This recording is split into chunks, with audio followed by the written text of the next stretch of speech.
রাজধানীর বনমালীপুর এলাকাতে মুখ্যমন্ত্রী বাসভবনের সামনে এক মারাত্মক দুর্ঘটনার শিকার হয়ে আহত হন 3 জন।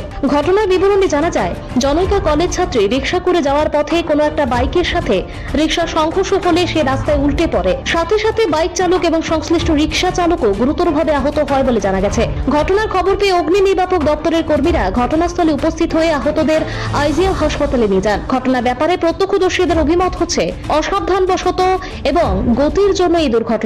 এদিকে দাবি উঠছে সঙ্গত পদক্ষেপ গ্রহণের মধ্য দিয়ে পথ দুর্ঘটনা থেকে মুক্তি পাক রাজ্যবাসী। মুখ্যমন্ত্রী বাসভবনের সামনে সংগঠিত এই দুর্ঘটনা মুহূর্তের মধ্যে ব্যাপক চাঞ্চল্য তৈরি করে।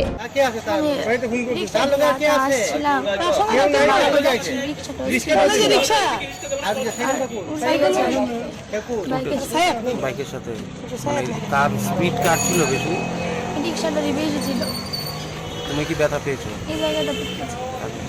কোথায়? তুমি কি কলেজে যাচ্ছিলে? হ্যাঁ, কলেজে যাচ্ছি। মানে এটা কি কার দোষ? মানে রিক্সাতে তুমি যে বসছিলে তার? দুজনেই ছিল, কিন্তু আমি বেশি বলবো রিকশা আঙ্কেলটা স্পিডে ছিলাম যতটুকু দেখেছি। Bureau report, Tripura news 8।